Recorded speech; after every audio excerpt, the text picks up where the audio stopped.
At my son's bachelor party, her father grabbed my arm and whispered, "Your worthless boy will destroy my daughter's future." 3 hours later, I stood at the altar watching my son's wedding. Except it wasn't happening anymore.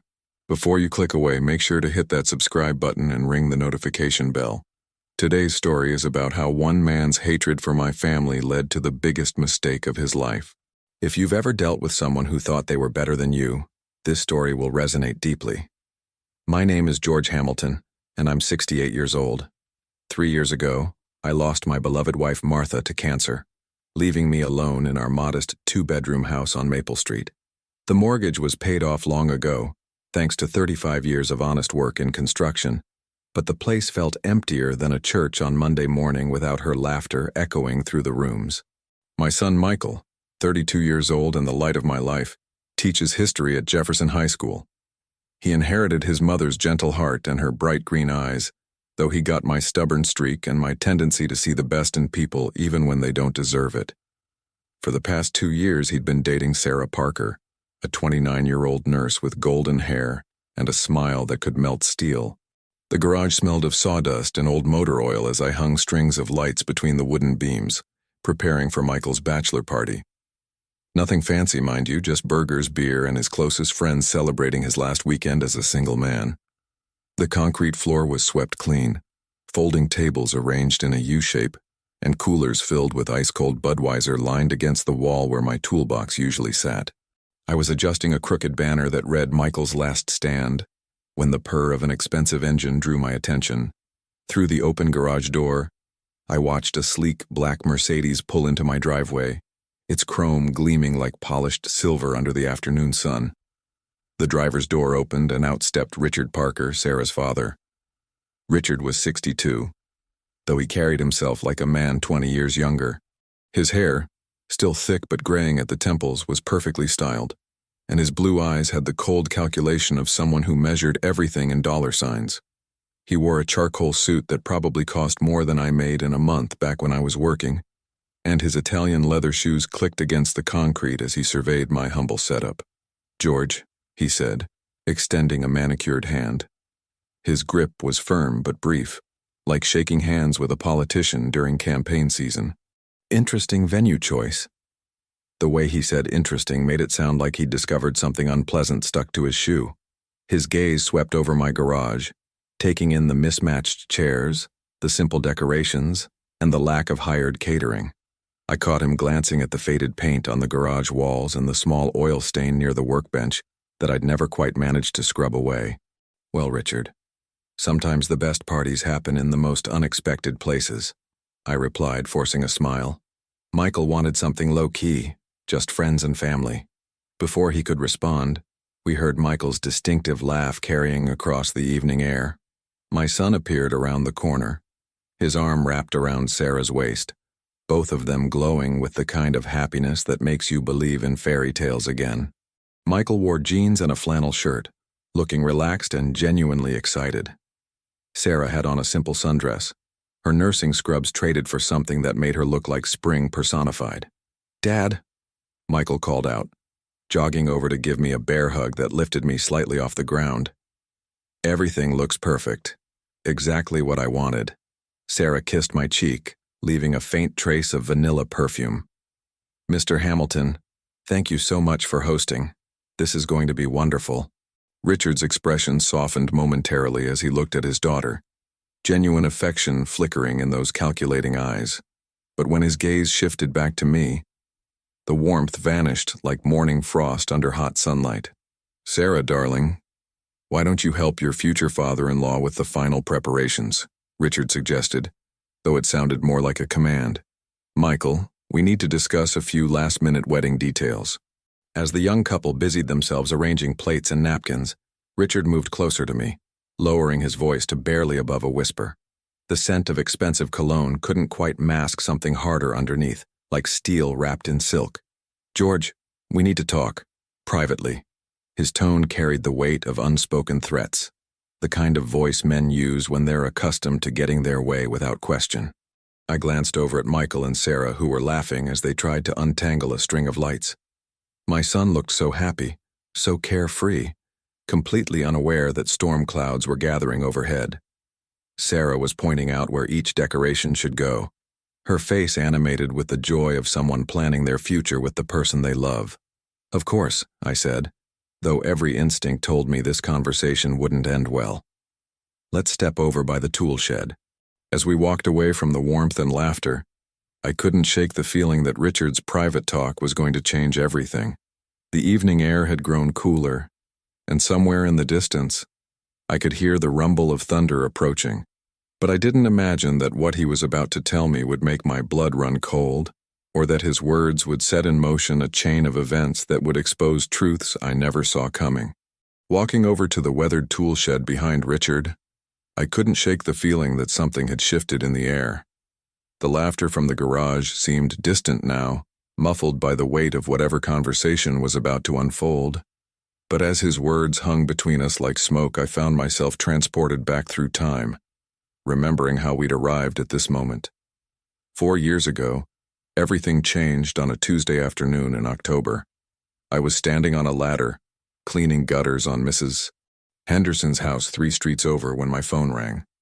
The voice on the other end was calm but urgent. Michael had been in a car accident. Nothing serious, they assured me, but he was at Jefferson Memorial Hospital with a possible concussion and needed someone to pick him up. I drove faster than I should have, my hands gripping the steering wheel until my knuckles turned white. The hospital smelled of disinfectant and fear, that particular combination that makes your stomach turn even when you're not the one hurt. Michael sat in the emergency room, holding an ice pack to his forehead, looking embarrassed, more than injured. "Dad, I'm fine," he insisted as I fussed over him. "Just a fender bender." The other driver ran a red light, but nobody got seriously hurt. That's when I first saw her. Sarah Parker emerged from behind a curtain, her golden hair pulled back in a ponytail, wearing scrubs decorated with tiny cartoon bears. She had a clipboard in one hand and the gentlest smile I'd ever seen. When she looked at Michael, something passed between them. Not just professional concern, but genuine care. "Mr. Hamilton?" she said, addressing Michael formally, but with warmth in her voice. "The CT scan looks clear, no signs of concussion. You should be able to go home, but I want you to take it easy for a few days." Michael nodded, but he wasn't really listening to the medical advice. He was watching the way she moved, the careful way she checked his pupils with a small flashlight, the soft tone she used when explaining his discharge instructions. I recognized that look. It was the same way I'd looked at Martha when we first met at the county fair 35 years earlier. "Thank you, nurse," Michael said, squinting at her name tag. "Parker. Sarah Parker." She handed him the discharge papers, their fingers brushing for just a moment longer than necessary. "And please, call me Sarah." The medical bills arrived 2 weeks later. $8,500 for the emergency room visit, CT scan, and various tests. My insurance covered most of it, but I was still looking at $1,500 out of pocket. Money I didn't exactly have lying around after Martha's cancer treatments the previous year. I was sitting at my kitchen table, staring at the bills and wondering how I'd manage when Richard Parker knocked on my door. He stood on my front porch in a perfectly pressed suit, holding a leather briefcase and wearing an expression of concerned sympathy. "George, I hope you don't mind me stopping by," he said, his voice smooth as honey. "Sarah told me about Michael's accident. I wanted to make sure everything was taken care of." "That's very kind of you, Richard, but Michael's fine. We're handling everything." He glanced over my shoulder at the scattered bills on the kitchen table. "Hospitals can be expensive, even with insurance. Please let me help with the costs." It would mean a lot to Sarah, knowing that Michael's family isn't struggling because of this. Before I could protest, he was writing a check for the full amount, $1,500, written in precise handwriting on expensive paper. "Consider it a gesture of goodwill between future family members," he said with a smile that didn't quite reach his eyes. At the time, it seemed generous, thoughtful even. I thanked him profusely, promised to pay him back when I could, and felt grateful to have such a considerate man as Sarah's father. I should have wondered why a man I barely knew was so eager to pay my bills. 3 years ago, Martha lost her battle with cancer on a cold February morning. The funeral home's estimate took my breath away, $12,000 for a modest service and burial. We'd spent so much on treatments, clinical trials, and medications that weren't covered by insurance that my savings account looked like a barren field after a drought. Richard appeared at my door again, this time carrying a casserole dish and wearing a black suit appropriate for mourning. "George, I'm so sorry for your loss. Martha was a wonderful woman." We sat in my living room surrounded by sympathy cards and wilted flowers, and I found myself pouring out my financial worries to this man who seemed genuinely concerned about my well-being. "$12,000 for the funeral," I said, my voice barely above a whisper. "I've got maybe $4,000 in savings, and Michael's already offered to help, but he's a teacher. He doesn't have that kind of money either." Richard set down his coffee cup and leaned forward, his expression earnest. "George, please let me handle this. Martha deserves a proper farewell, and you shouldn't have to worry about money during your time of grief.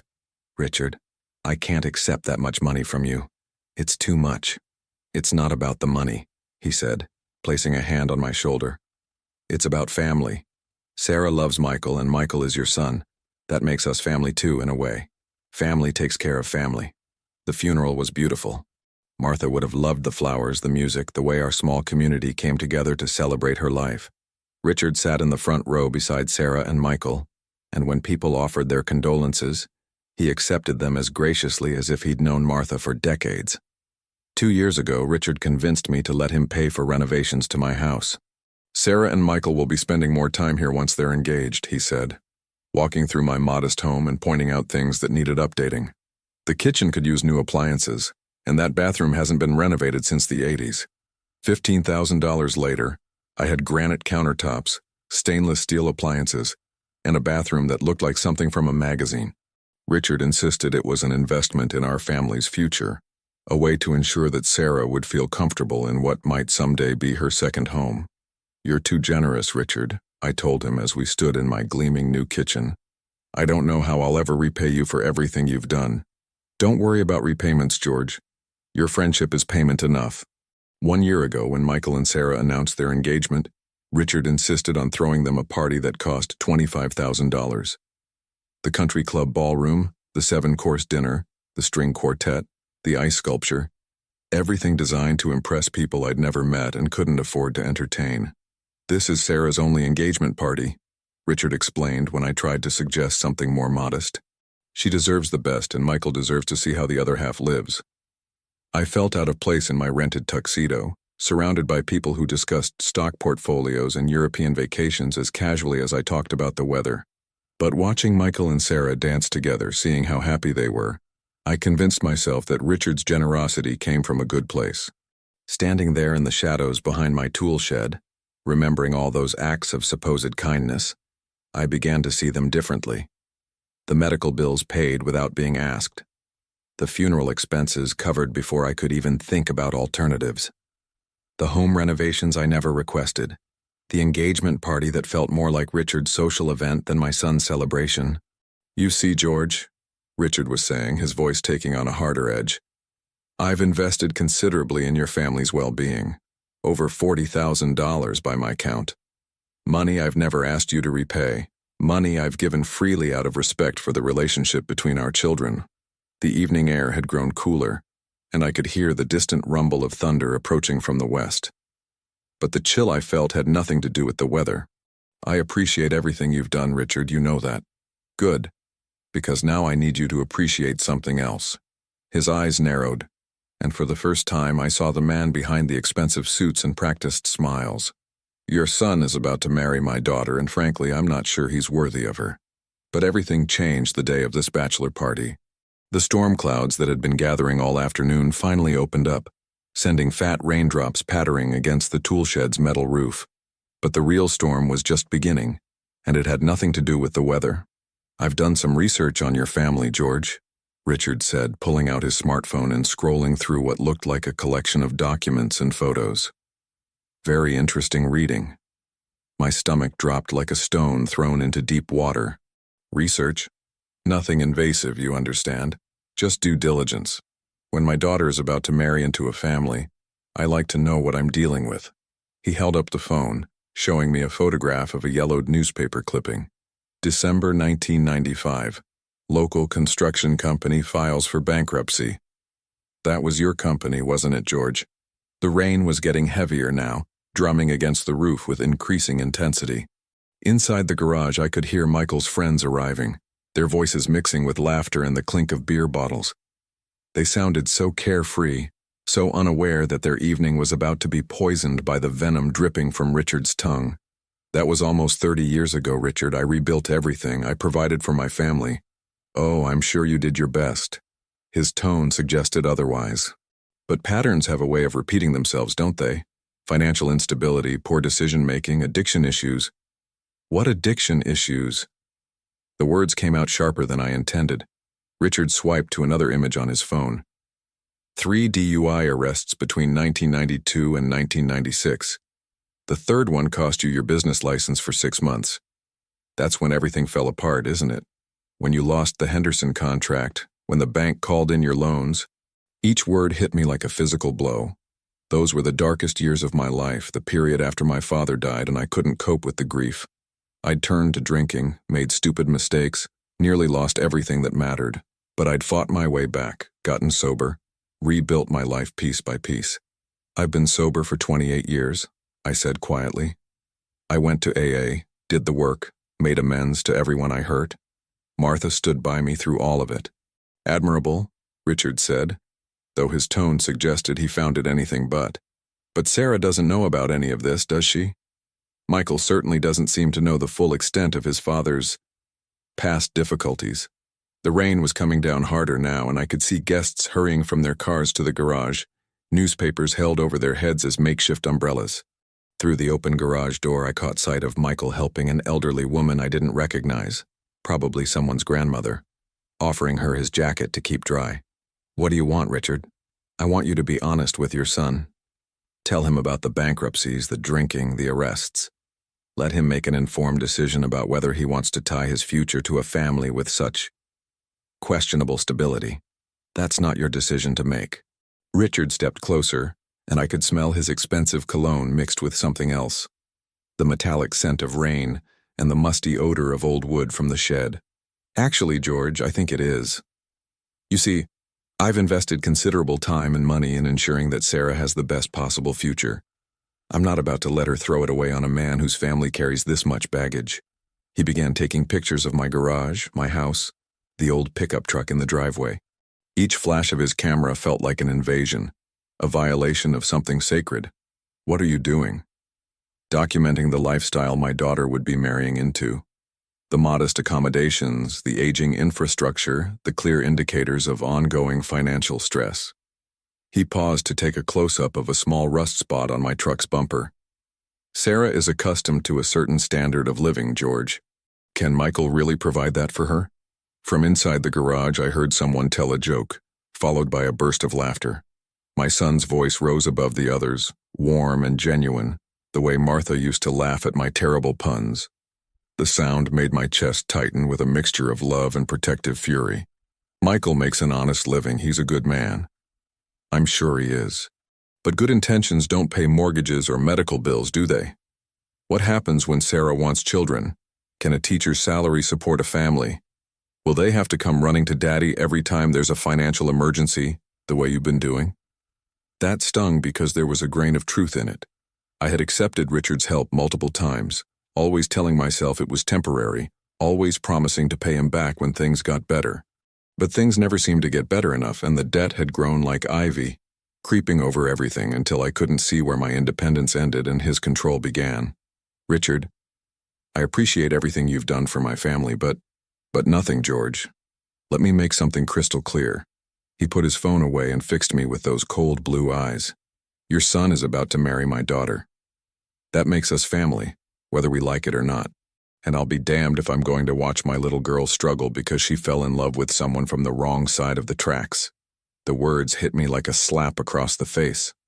The wrong side of the tracks. As if love could be measured in bank statements and property values. Michael loves Sarah. That should be enough. Love is a luxury for people who can afford it, George. For everyone else, it's a liability. I watched him through the rain, this man who had seemed so generous, so concerned about my welfare. Now I could see the calculation behind every kindness, the cold arithmetic that reduced human relationships to profit and loss statements. You know what I think, Richard? I think you're scared. His eyebrows rose slightly. Scared? Of what? Scared that Sarah's going to realize she doesn't need your money to be happy. Scared that she'll choose love over luxury and leave you sitting alone in that big house with nothing but your bank account for company. For just a moment, something flickered across his face, a flash of vulnerability, maybe even pain, but it was gone so quickly I might have imagined it. That's where you're wrong, George. Sarah needs me. She always has, and she always will. And once she understands what kind of family she's marrying into, she'll thank me for protecting her from making the biggest mistake of her life. The rain was tapering off now, but the damage was done. Richard adjusted his tie and checked his watch, as if this conversation had been just another business meeting. Think about what I've said, George. Talk to your son. Be honest about your past and your limitations. Let him make an informed choice. And if I don't? Richard smiled, but there was no warmth in it. Then I'll do it for you. At the wedding, in front of everyone. Sarah deserves to know what she's getting herself into. He started to walk away, then paused and turned back. Oh, and George? You might want to reconsider that toast you're planning to give at the reception. I'd hate for you to embarrass yourself in front of Sarah's family and friends. I watched him walk back toward the garage, his expensive shoes splashing through puddles as if they were just minor inconveniences. Through the open door, I could see him transform back into the charming, concerned father-in-law, shaking hands with Michael's friends and making small talk about the weather. Standing there in the fading light, surrounded by the smell of rain and wet earth, I felt something shift inside me. For years I'd been grateful for Richard's generosity, accepting his help because I thought it came from genuine concern. Now I could see it for what it really was, a carefully constructed trap, designed to keep me dependent and diminished. But Richard had made one crucial mistake. He'd assumed that because I'd accepted his help I was weak. He'd confused gratitude with submission, temporary setbacks with permanent failure. As I walked back toward my garage, where my son was celebrating with his friends, where laughter still rang out despite the storm clouds gathering overhead, I made a decision that would change everything. Richard wanted to play games? Fine. But he just picked a fight with the wrong man, and then he crossed a line that should never have been crossed. The garage was thick with the warm smell of barbecued burgers and the easy laughter of men who'd known each other for years. Michael's college friends had arrived, along with his teaching colleagues and a few neighbors who'd become like family over the decades. The party was exactly what my son had wanted. Simple, genuine, filled with people who cared about him for who he was, not what he could provide. But watching Richard work the room like a politician at a campaign rally made my stomach churn. He moved from group to group with practiced ease, his expensive suit marking him as different from the blue-collar crowd, yet somehow managing to charm everyone he met. I heard fragments of his conversations, discussions about the wedding plans, compliments on the rustic charm of the venue, subtle questions about Michael's career prospects and financial situation.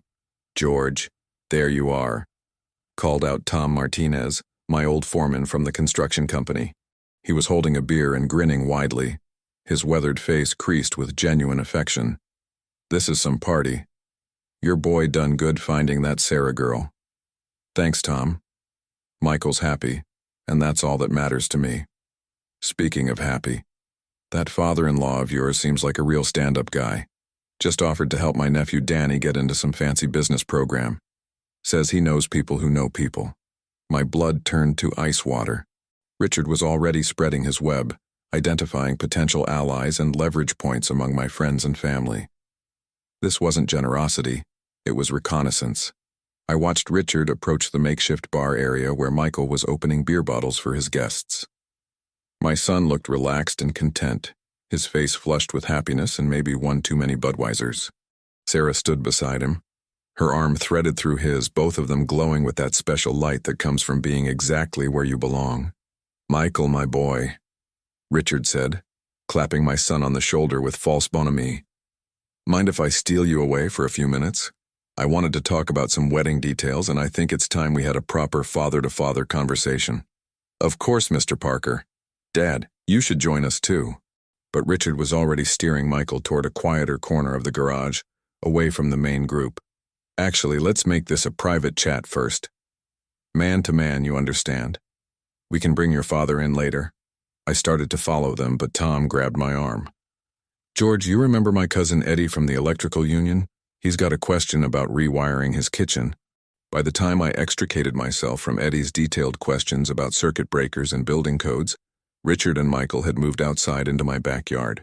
Through the window above my workbench, I could see them standing under the old oak tree that Martha had planted when we first bought the house.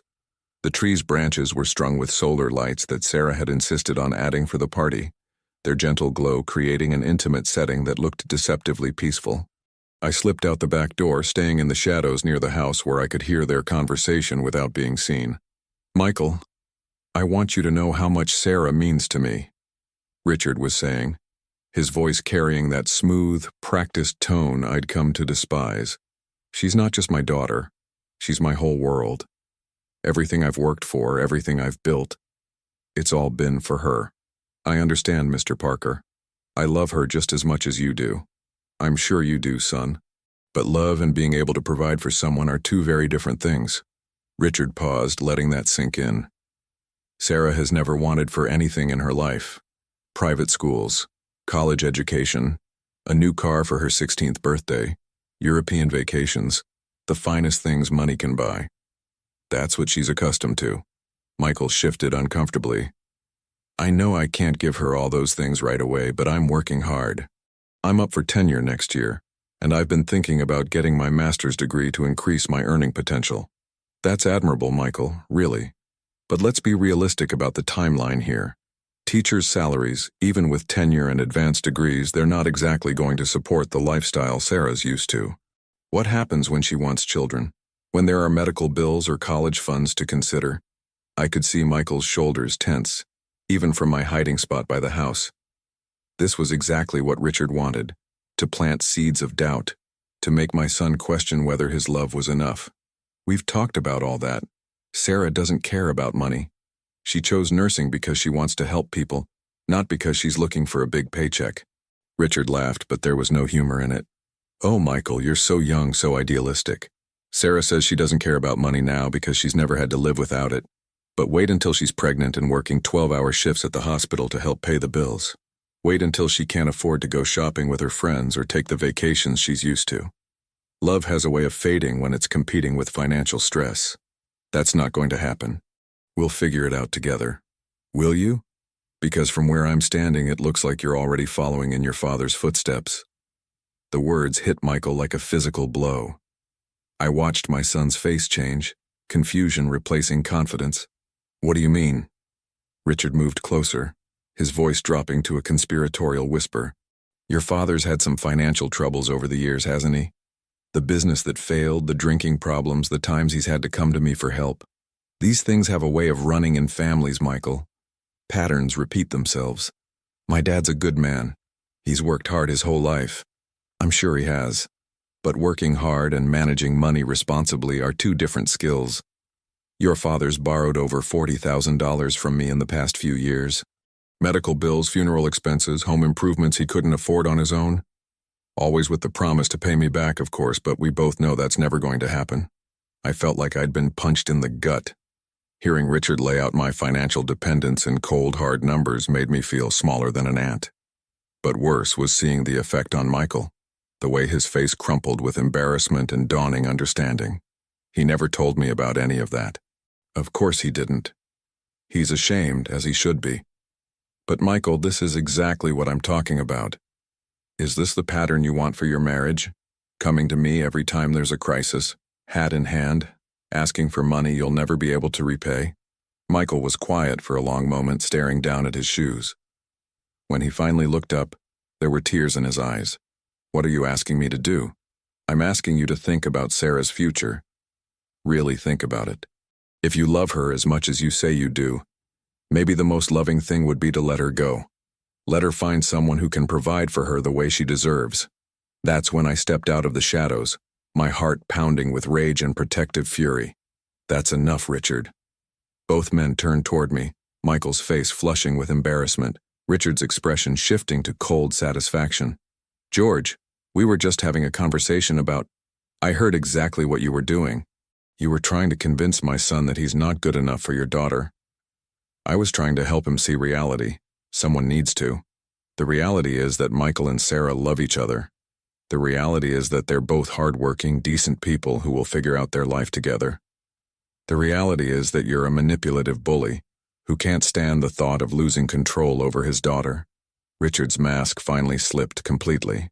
His face darkened with anger, and when he spoke, his voice was sharp as broken glass. You want to talk about reality, George? Let's talk about your DUI arrests. Let's talk about the business you ran into the ground because you couldn't stay sober long enough to manage it properly. Let's talk about how you've been living off my charity for years while pretending to be a proud, independent man. Michael looked between us, his face pale with shock. Dad, is that true? Before I could answer, Richard pressed his advantage. It's all true, Michael. Your father's been lying to you for years, accepting my money while spinning stories about being a self-made man. He's weak, he's unreliable, and unfortunately these traits tend to be hereditary. That's when he crossed the line that should never have been crossed. Richard stepped closer to me, close enough that I could smell his expensive cologne mixed with the metallic scent of his own sweat. His blue eyes were cold as winter sky, filled with contempt and something darker. A kind of satisfaction that came from watching another man break. Stay in your lane, old man, he whispered, his voice barely audible but carrying the weight of absolute certainty. Your worthless son will destroy my daughter's life, and I'll be damned if I let that happen. One way or another, this wedding isn't going to take place. Then he shoved me. Hard. I stumbled backward, my heel catching on an exposed tree root. For a moment I teetered on the edge of falling, my arms windmilling as I fought for balance. The humiliation was worse than the physical assault, being pushed around like a weak old man in front of my own son. Richard, Michael shouted, stepping between us. What the hell is wrong with you? What's wrong with me? I'm trying to save my daughter from making the biggest mistake of her life. Several of the party guests had noticed the commotion and were gathering in the backyard. I could see their faces in the glow of Sarah's solar lights. Confusion, concern, and growing anger as they realized what had just happened. Sarah appeared at the back door, her face stricken as she took in the scene. Daddy, what's going on out here? Richard immediately shifted gears, his expression becoming one of wounded innocence. Sweetheart, I was just trying to have an honest conversation with George and Michael about your future, and things got a bit heated. He pushed Dad. Michael said quietly, his voice thick with emotion. It was barely a touch. George is being dramatic. But Sarah wasn't buying it. She looked at her father with something I'd never seen before. Disappointment mixed with dawning recognition. You pushed Mr. Hamilton? At his own son's bachelor party? Sarah, you don't understand. There are things about this family that you need to know before you... No, Daddy, you don't understand. These are good people. They've been nothing but kind to me. And this is how you repay their hospitality. I straightened my shoulders and looked at Richard Parker, really looked at him for the first time since I'd known him. Not as the generous benefactor who'd helped my family through hard times, not as the concerned father who wanted the best for his daughter, but as the small, frightened man he really was. You're afraid, Richard. Afraid that Sarah's going to realize she doesn't need your money to be happy. Afraid that she'll choose love over luxury and leave you sitting alone in that mansion with nothing but your bank account for company. Richard's face twisted with rage. You have no idea what you're talking about. Don't I? You've spent so much time trying to control everyone around you that you forgot people aren't possessions. Sarah's not a trophy to be won or lost. She's a grown woman who's capable of making her own choices. I turned to my son, who was standing there looking lost and confused, caught between the two fathers who were supposed to be supporting his happiness. Michael, I should have told you about my past mistakes. I should have been honest about accepting Richard's help. But I want you to understand something. Every decision I made, every mistake and every success, led me to this moment. Led me to you. To watching you become the man your mother and I always knew you could be. Richard started to say something, but I held up my hand. I'm not finished. I looked around at all the faces watching us. My friends, my neighbors, my son's colleagues and buddies. People who'd known me for years, who'd worked beside me, who'd seen me at my worst and my best. I made mistakes in my 20s and 30s. I drank too much after my father died, and I made poor business decisions because of it. I lost my company. went through bankruptcy, and spent years rebuilding my life one day at a time. Michael's eyes were wide, but there was something else there now. Not just shock, but understanding. But I got sober. I stayed sober. I worked honest jobs, paid my taxes, raised my son, and took care of my wife until the day she died. And yes, I accepted help from Richard when I needed it, because sometimes that's what you have to do to survive. But I never stopped being grateful, and I never stopped trying to be worthy of the second chances I was given. I turned back to Richard, who was standing there with his expensive suit and his cold eyes, surrounded by my friends and neighbors, who were looking at him like he'd revealed himself to be exactly what he was. A bully who'd finally shown his true colors. The difference between us, Richard, is that I learned from my mistakes. You're still making the same one over and over again, thinking that you can buy and control the people around you. But there's one thing you can't buy, and that's your daughter's respect once she sees who you really are. With that, I turned and walked toward my house, leaving Richard standing under Martha's oak tree, finally exposed for exactly what he'd always been. But he didn't know that I had heard him make a phone call earlier, muttering a name I recognized from his divorce papers, Elena. And that name was about to become his biggest nightmare, because he had no idea that I had a plan. The silence in my house felt different that night after the bachelor party ended. Not the comfortable quiet I'd grown accustomed to since Martha's passing, but something charged with electricity, like the air before a lightning strike.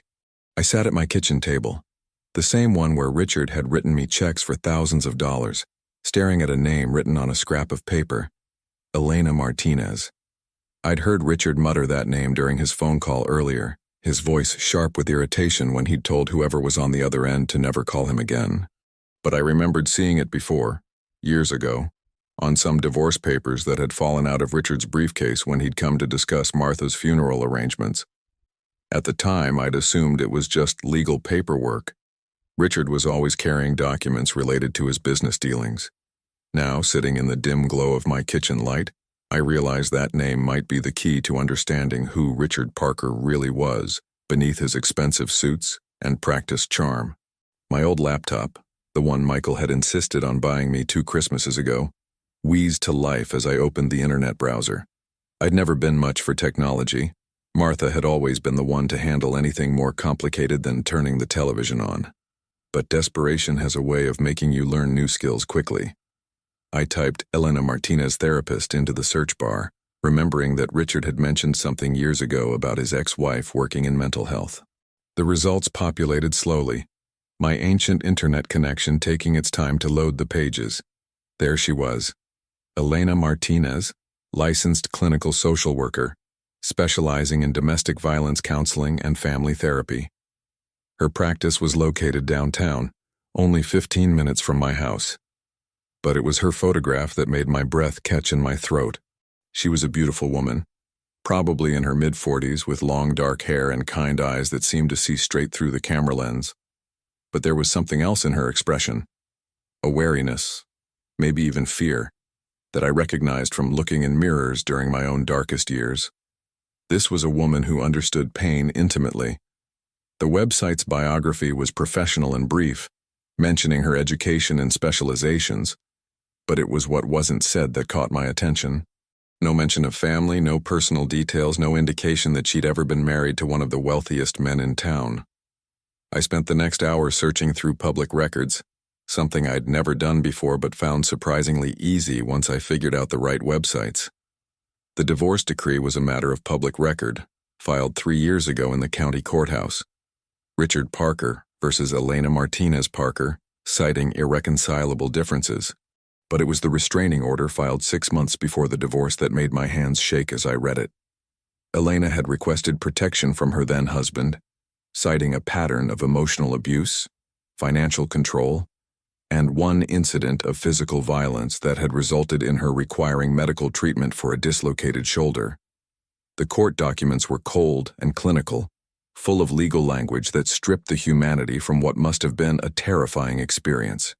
But between the lines I could see the story of a woman trapped in a marriage with a man who used money and manipulation as weapons. The financial settlement was staggering. Richard had been ordered to pay Elena $150,000 in alimony, to be paid over 3 years. According to the court records, he'd fought the decision viciously, hiring expensive lawyers to challenge every aspect of the settlement. The final judgment had been issued only 18 months ago. I leaned back in my chair, pieces of a puzzle clicking together in my mind. Richard's obsession with control, his need to be seen as generous and benevolent, his casual cruelty disguised as concern. It all made sense now. This wasn't just about his daughter marrying beneath her station. This was about a man who couldn't tolerate anyone escaping his influence. The next morning, I drove downtown to Elena's office, my hands gripping the steering wheel tighter than necessary. I'd practiced what I wanted to say during the sleepless hours before dawn, but now, sitting in the parking lot outside a modest brick building, I felt like a fool. What was I going to tell her? That her ex-husband was trying to destroy my son's happiness, and I needed her help to stop him? The waiting room smelled like vanilla candles and had the kind of soft lighting that made you want to whisper. I told the receptionist I didn't have an appointment, but wondered if Dr. Martinez might have a few minutes to speak with me about a family matter. The young woman behind the desk looked skeptical until I mentioned Richard's name. Then her expression shifted to something between concern and recognition. "Please have a seat, Mr. Hamilton. I'll see if Dr. Martinez is available." Elena appeared 10 minutes later, and seeing her in person confirmed what I'd glimpsed in her photograph.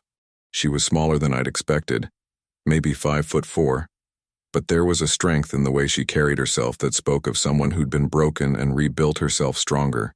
The sleeve of her cardigan slipped up as she extended her hand to shake mine, and I caught a glimpse of a thin white scar across her wrist, not the kind that came from accidents. "Mr. Hamilton? I understand you wanted to speak with me about Richard."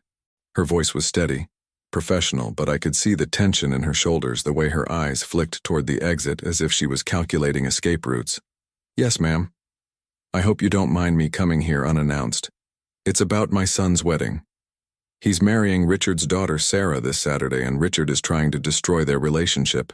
Elena's expression didn't change, but something shifted in her eyes.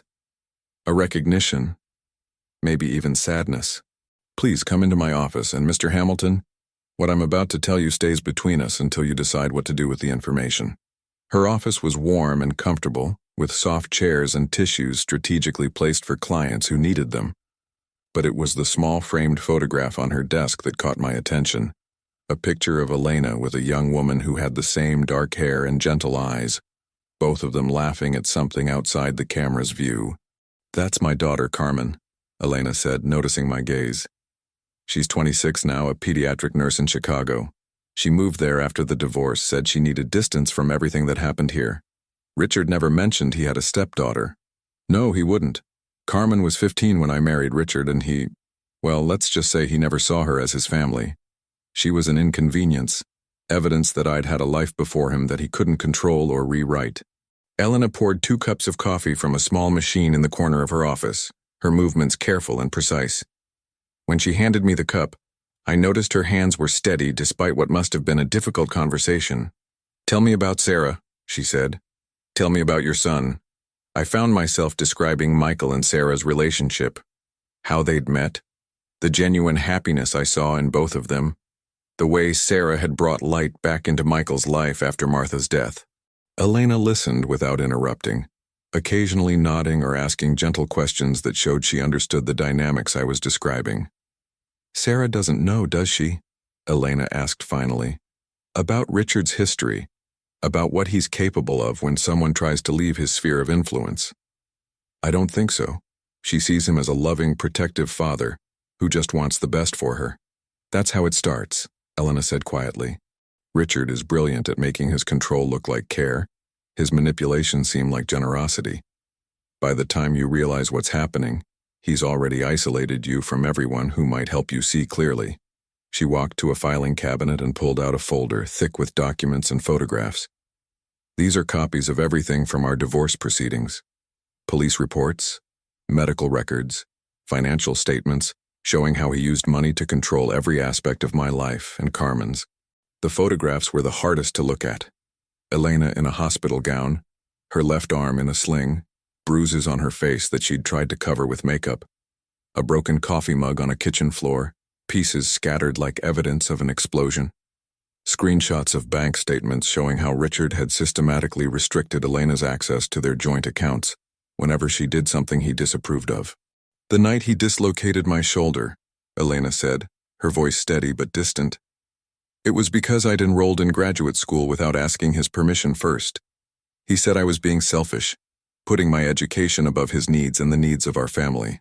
When I tried to leave the room, he grabbed my arm and twisted it until I heard something pop. Elena, I'm so sorry. I had no idea." "Of course you didn't. Richard is very careful about his public image. The generous businessman, the devoted father, the pillar of the community. But behind closed doors, he's something else entirely." She showed me more documents, records of the private investigator Richard had hired to follow her after she'd filed for divorce, trying to find evidence he could use against her in court.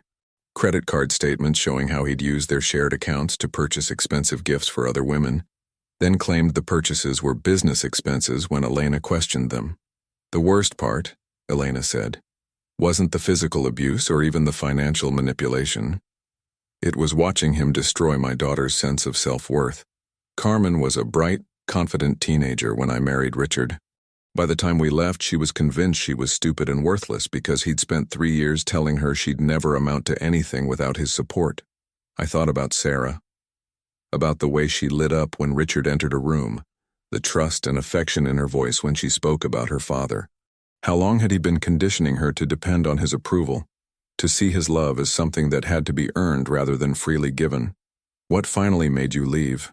Elena was quiet for a long moment, staring at the photograph of her and Carmen. "The day I realized he was starting to treat my daughter the same way he treated me. Carmen came home from school crying because some boy had broken up with her, and Richard told her it was because she was too needy and emotional, that she needed to learn to be more independent if she ever wanted a man to respect her. She looked up at me and I saw steel in those kind eyes. That night I started planning our escape. It took me 8 months to save enough money, find a lawyer, and document everything I needed for the divorce. But we got out. Elena, I need your help. Richard is planning to destroy my son's wedding, to humiliate him in front of everyone and convince Sarah that she's making a mistake. I can't let that happen. What did you have in mind? I want Sarah to know the truth about her father before she has to learn it the hard way. But more than that, I want everyone at that wedding to see Richard for who he really is." Elena smiled, and for the first time since I'd met her, it reached her eyes. "Mr. Hamilton, I think it's time Richard Parker faced some consequences for his actions. And I know exactly how we're going to make that happen." As we began planning our strategy, I felt something I hadn't experienced in years. The satisfaction of fighting back against a bully who'd finally picked on the wrong family. The perfect moment was coming, and Richard Parker was about to discover that some debts always come due, with interest. The morning of the wedding dawned crisp and clear, with golden sunlight filtering through the stained glass windows of St. Matthew's Episcopal Church. The same church where Martha and I had exchanged vows 37 years earlier, where Michael had been baptized as an infant, where we'd said goodbye to Martha just 3 years ago.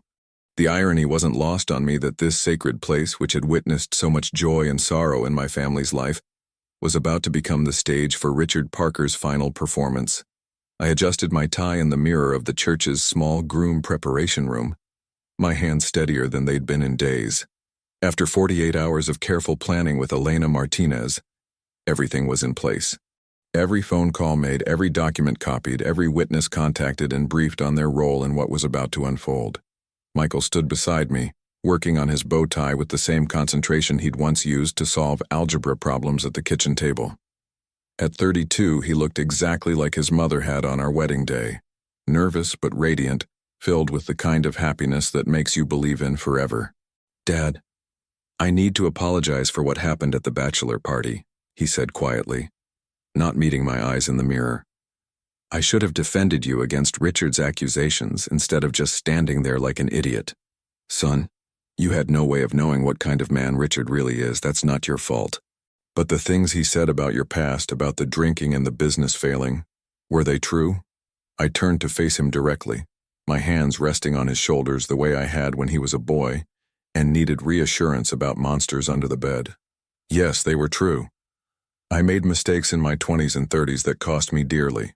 But I learned from those mistakes, and they made me the man who raised you. The man your mother fell in love with and stayed married to for 34 years. Michael's eyes filled with tears, but he was smiling. I don't care about any of that ancient history, Dad. I care about the man who taught me to throw a baseball, who read me bedtime stories every night, who worked 2 jobs to pay for my college education, who held Mom's hand every day during her cancer treatments. That means more to me than you'll ever know, Michael. A soft knock interrupted our moment. Elena Martinez appeared in the doorway, elegant in a navy blue dress that complemented her dark hair. She looked nothing like the frightened woman in those hospital photographs from her divorce file. This was someone who'd reclaimed her power and learned to use it wisely. George, it's time, everyone's in position. Behind Elena, I could see Jennifer Walsh, Richard's former office manager who'd quit after he'd made unwanted advances during the company Christmas party.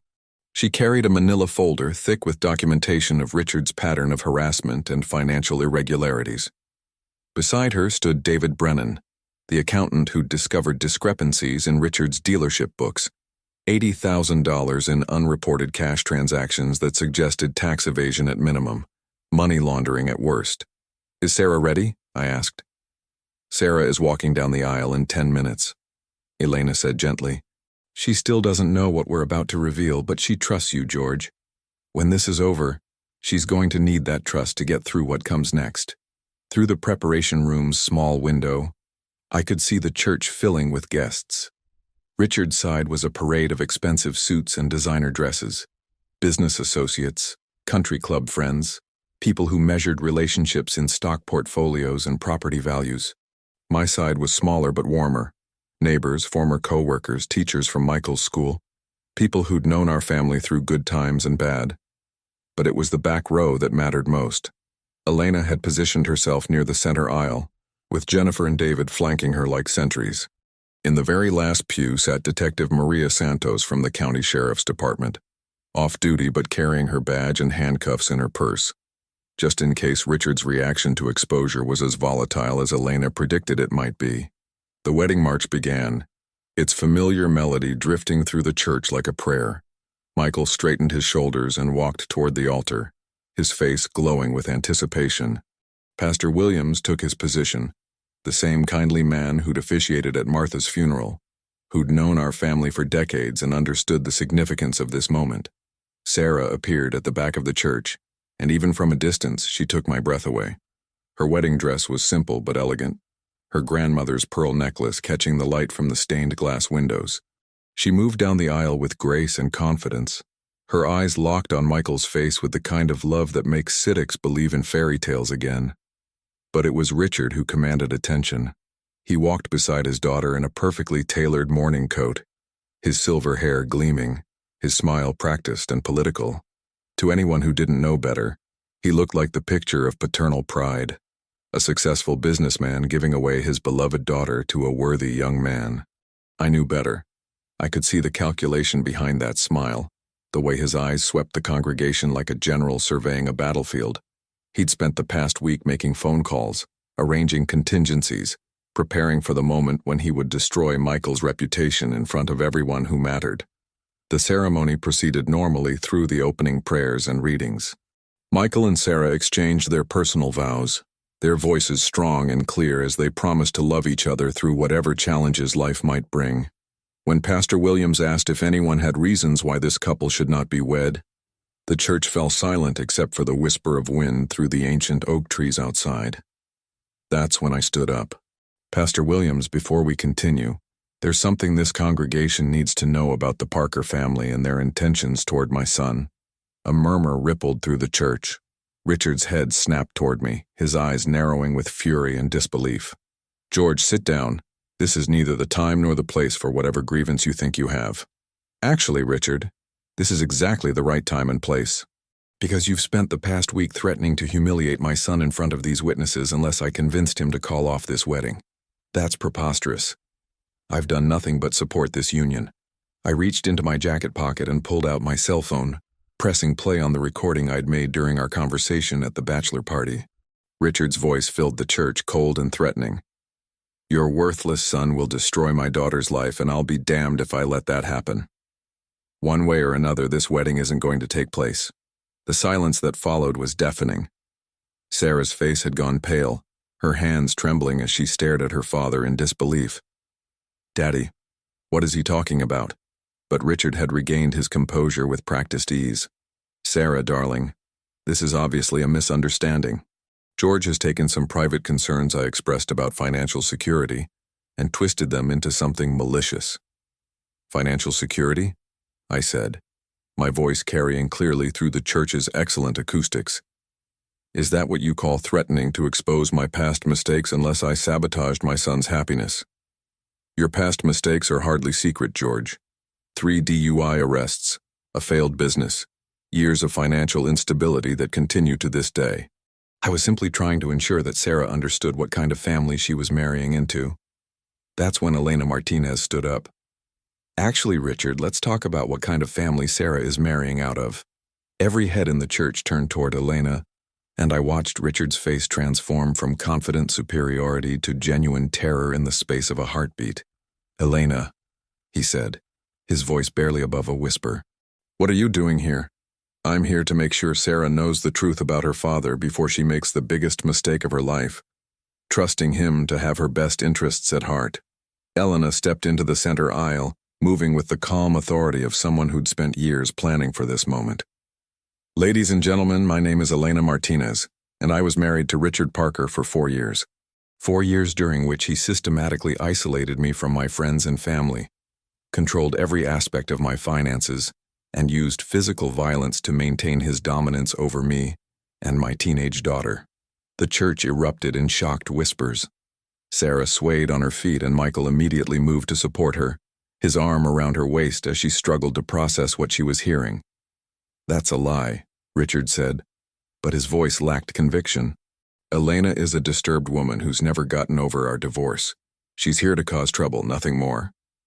Elena pulled out a photograph and held it up for the congregation to see. Even from my position near the altar, I could make out the image. Elena in a hospital gown, her arm in a sling, her face bruised and swollen. This photograph was taken after Richard dislocated my shoulder and gave me a concussion because I enrolled in graduate school without his permission.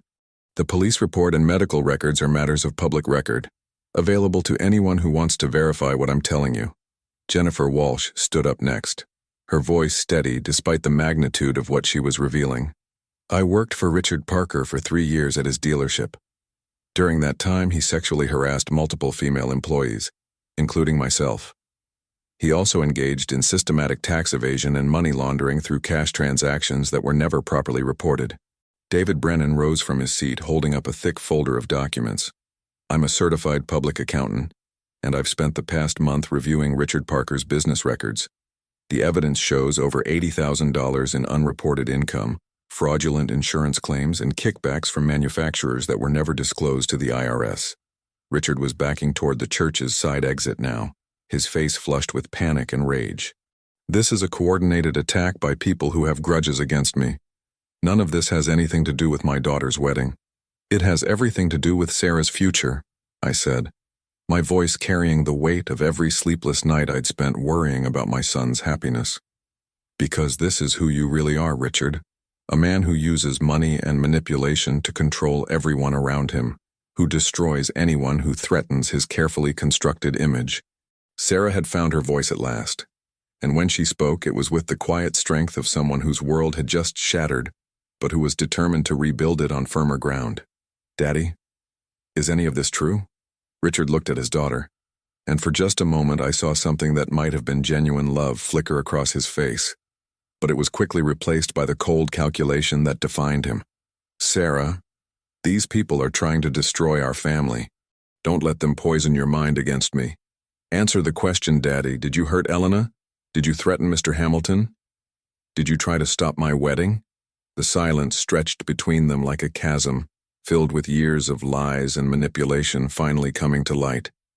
And then Richard Parker made the choice that defined exactly who he was. "I did it all for you, Sarah. Everything I've ever done has been to protect you, to ensure that you have the best possible life. If that means keeping you away from people who aren't worthy of you, then yes, I'll do whatever it takes." The words hung in the air like smoke from a funeral pyre, burning away the last pretense of paternal love and revealing the possessive obsession beneath. But the best part was still to come. Sarah's voice cut through the stunned silence of the church like a blade through silk, clear and strong despite the tears streaming down her face. Get out. The two simple words carried more power than any sermon Pastor Williams had ever delivered from this pulpit. Richard Parker, the man who had controlled every aspect of his daughter's life for 29 years, stood frozen in the center aisle as the weight of her rejection hit him like a physical blow. Sarah, darling, you don't understand what these people are trying to do to our family. I said, get out. Sarah's voice rose, echoing off the vaulted ceiling. Get out of my wedding, get out of my life, and don't you dare call me darling ever again. The congregation had erupted into chaos. Richard's business associates were whispering frantically among themselves, some already reaching for their phones to distance themselves from the scandal. His country club friends sat in stunned silence, their faces reflecting the social death sentence they'd just witnessed. The man they'd known as a pillar of the community, the generous philanthropist who donated thousands to local charities, had been exposed as something far uglier. But it was Richard's reaction that made my blood run cold. Instead of shame or remorse, his face twisted with rage and something that looked disturbingly like ownership. You ungrateful little girl, he snarled, his mask finally slipping completely away. Everything you have, everything you are, you owe to me. That dress you're wearing, I paid for it. The education that got you your nursing job, I paid for that too. The car you drive, the apartment you live in, the engagement ring on your finger, all of it came from me. Michael stepped protectively in front of Sarah, his jaw set with determination I'd rarely seen in my gentle son. Mr. Parker, I think you should leave now before this gets any worse. Worse? Richard laughed, but there was no humor in it. Boy, you have no idea how much worse this can get. I own half the businesses in this town. One phone call from me and you'll never teach at another school. Your precious bride will find herself out of work at the hospital. I can destroy both of you financially, socially, professionally. That's when Detective Maria Santos stood up from the back pew, her hand resting casually on the badge clipped to her purse. Actually, Mr. Parker, after what we've heard here today, you might want to worry more about your own professional future. The detective was a small woman, maybe 5'5", but she commanded the room with the quiet authority that comes from 20 years of dealing with men exactly like Richard Parker. Mr. Brennan, would you mind sharing those financial documents with me? I have a feeling the IRS is going to be very interested in reviewing Mr. Parker's tax returns. David Brennan stepped forward, his accountant's precision evident as he laid out the evidence of Richard's financial crimes. $80,000 in unreported cash transactions over the past 3 years, Detective. Money that appears to have come from kickbacks and fraudulent insurance claims. I've already contacted the IRS and the State Attorney General's office. And Ms. Walsh, Detective Santos continued, I believe you mentioned workplace harassment and sexual assault. I'd like you to come down to the station this afternoon to file a formal complaint. We take these matters very seriously. Jennifer Walsh nodded, her voice steady despite the magnitude of what she was revealing. There are 3 other women who worked at his dealership, Detective. They're all willing to testify about the pattern of harassment and the hostile work environment he created. Richard was backing toward the church's side exit now, his expensive shoes slipping on the polished marble floor. For the first time since I'd known him, he looked genuinely frightened, not of financial loss or social embarrassment, but of actual consequences for his actions. This is all lies, he said, but his voice lacked conviction. A coordinated attack by disgruntled employees and a bitter ex-wife who can't move on with her life. Elena Martinez stepped forward, and when she spoke, her voice carried the quiet strength of someone who'd survived hell and lived to tell about it. Richard, you're right about one thing. I couldn't move on with my life, not while you were still out there doing to other people what you did to me and Carmen. But watching Sarah about to make the same mistake I made, marrying a man who sees people as possessions to be controlled rather than human beings to be loved, I couldn't stay silent anymore. She pulled out another photograph. This one showing a young woman with dark hair and Elena's gentle eyes. This is my daughter Carmen.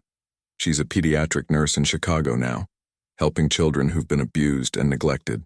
She moved 2,000 miles away to escape the psychological damage you inflicted on her as a teenager. But she wanted you to see this. Elena held up a letter. her hand steady despite the emotion in her voice. Carmen wrote this for Sarah, in case she ever needed to understand what it's like to grow up with Richard Parker as a father figure. Sarah reached out with trembling hands to take the letter, her eyes wide as she read Carmen's words. I couldn't see what was written, but I watched Sarah's expression change from confusion to horror to a kind of heartbroken understanding. "Oh my God," Sarah whispered. "Carmen tried to tell me once, didn't she? At that Christmas party 3 years ago, she pulled me aside and said something about being careful, about not letting him control my choices. I thought she was just being dramatic. She was trying to warn you," Elena said gently. "But Richard had already done such a good job of isolating you from anyone who might tell you the truth that you couldn't hear it." The church had grown eerily quiet, as if everyone present understood they were witnessing something sacred. Not the wedding ceremony they'd come to see, but something equally profound. The moment when a young woman finally saw her father for who he really was, and chose love over fear. Sarah turned to Michael, her wedding dress rustling as she reached for his hands. "I'm so sorry. I had no idea what kind of man he really was, what he was threatening to do to you and your family." Michael's response was everything I could have hoped for from the son Martha and I had raised. "None of this is your fault, Sarah. You're not responsible for his choices, only your own." "And what do you choose?" Richard demanded, his voice cracking with desperation. "Him? A school teacher who can barely afford to keep you in the style you're accustomed to? You'll be living in that dump his father calls a house, shopping at discount stores, driving cars that break down every few months." Sarah looked at her father for a long moment, and when she spoke, her voice carried the finality of a judge pronouncing sentence. "I choose love over money, Daddy. I choose kindness over control. I choose a man who sees me as a partner, not a possession. And I choose to build a family based on respect and trust, not fear and manipulation." She turned back to Pastor Williams, who had been watching the entire confrontation with the patience of someone who'd seen human nature in all its forms over 4 decades of ministry. "Pastor Williams, would you please continue with our ceremony? I'd like to marry Michael now, if he'll still have me after all this chaos." Michael's smile could have powered the entire city. "Sarah Parker, I would marry you in the middle of a hurricane if that's what it took." That's when Richard made his final desperate play. He lunged toward Sarah, perhaps thinking he could physically drag her away from the altar, away from the choice that would finally free her from his control. But Tom Martinez, my old foreman from the construction crew, was faster. At 65, Tom was still built like the steel worker he'd been for 40 years, and he stepped smoothly into Richard's path, his weathered hand catching Richard's wrist with the practiced grip of someone who'd handled heavy machinery his entire life. "I don't think so, friend," Tom said quietly. "The lady asked you to leave." Detective Santos was already moving up the aisle, her handcuffs clicking as she removed them from her belt. "Richard Parker, you're under arrest for assault, harassment, and we'll see what else once we dig into those financial records." The arrest itself was almost anticlimactic. Richard didn't fight, didn't make threats, didn't even speak as Detective Santos read him his rights. He just stood there, looking smaller somehow than the imposing figure he'd been just minutes earlier. Without his money and his manipulative charm, without the fear and dependency he'd cultivated in others, he was just a frightened old man who'd finally run out of people to control. As the detective led Richard toward the back of the church, he stopped and turned to look at Sarah one last time. For just a moment I thought I saw genuine regret in his eyes, maybe even love, but it was too little, too late. "Sarah," he said quietly, "I really did do it all for you." "No, Daddy," Sarah replied, her voice filled with the sadness of mourning someone who was still alive. "You did it all for yourself. You just convinced yourself it was for me, so you could sleep at night." And with that, Richard Parker was escorted out of St. Matthew's Episcopal Church, out of his daughter's wedding and out of our lives forever. The silence that followed was broken by the sound of Sarah's laughter. Not hysterical laughter, but the genuine joy of someone who'd just been freed from a prison they didn't even know they were in. "Well," she said, turning to address the congregation with a smile that outshone every stained glass window in the church. "Now that the entertainment is over, would you all mind staying for a wedding? I have a feeling it's going to be the best party of the year." The applause was thunderous. 1 year later, as I write this story, Sarah and Michael are living in the house next door, in the little cottage they built on the lot where my vegetable garden used to be. 1 year later, as I sit on my back porch on a warm Saturday morning, watching my granddaughter Emma take her first wobbly steps across the grass, I can barely recognize the life I'm living now. The woman who was my daughter-in-law before she was technically my daughter-in-law laughs as Emma tumbles into her father's waiting arms, and Michael's face lights up with the same joy I remember seeing on my own face when he was learning to walk in this very same backyard 30 years ago. Sarah gave birth to Emma 3 months ago, and holding that tiny, perfect baby for the first time, I understood what people mean when they talk about second chances. Not just for me, but for all of us. Sarah had chosen to build a family based on love instead of control. And watching her with Emma, I can see she's already a better parent than Richard ever was, because she understands the difference between protection and possession. The cottage Michael and Sarah built on what used to be my vegetable garden sits about 50 feet from my back door, connected by a flagstone path that Sarah insisted on laying herself. She said she wanted to make sure I never felt far away from family, and every morning when I see the lights come on in their kitchen windows, I say a small prayer of gratitude for the daughter I never expected to have. "Grandpa George," Emma babbles, reaching her chubby arms toward me from across the yard. She can't actually say Grandpa yet, but we all pretend she can, because hope is more important than accuracy when you're building a life together. Elena Martinez visits every few weeks now, usually bringing groceries that somehow turn into impromptu dinner parties, where we all crowd around my small kitchen table sharing stories and laughter. She and Sarah have developed the kind of friendship that comes from surviving similar experiences and watching them together. I'm reminded that families aren't just made by blood or marriage, but by choosing to care for each other through the hard times. Carmen, Elena's daughter, flew in from Chicago last month to meet Sarah and see Emma. The resemblance between the two young women was remarkable. Not physical, but something deeper. They both carried themselves with the quiet strength of people who'd learned to trust their own judgment after being taught for years that they couldn't. Carmen brought photo albums from her childhood, showing Sarah pictures of what life with Richard had really been like behind closed doors, but also pictures of the life she'd built for herself afterward. Recovery was possible, she told Sarah. Healing takes time, but it happens. Richard Parker's story ended less happily, though I suppose it ended exactly as it should have. The IRS investigation uncovered not just the $80,000 David Brennan had found, but an additional $120,000 in fraudulent deductions and unreported income. The sexual harassment charges filed by Jennifer Walsh and 3 other women resulted in a criminal conviction and a civil judgment that cost him his dealership and most of his remaining assets. He's living now in a small apartment across town, working as a car salesman for someone else's dealership, making a fraction of what he used to earn. Sarah tried to visit him once, about 6 months ago, hoping for some kind of reconciliation, or at least an apology. But Richard spent the entire meeting trying to convince her that Elena and I had conspired to destroy him, that if she would just come home and help him rebuild his business, they could be a family again. Sarah came back from that visit with tears in her eyes, but also with a kind of peace I hadn't seen in her before. "He's never going to change, is he?" she asked me. "He's never going to understand that what he did was wrong." "Probably not," I told her. "But that doesn't mean you have to keep hoping he will. Sometimes the most loving thing you can do for someone is accept them exactly as they are, and build your life accordingly." She hasn't seen him since then. She sends a Christmas card every year with pictures of Emma, but she doesn't expect a response, and she doesn't get one. Richard Parker chose his pride over his daughter's happiness, and now he's living with the consequences of that choice. The lawsuit he threatened to file against Elena never materialized, probably because his lawyers explained that filing frivolous legal actions against domestic violence survivors tends to draw the wrong kind of attention from prosecutors and judges.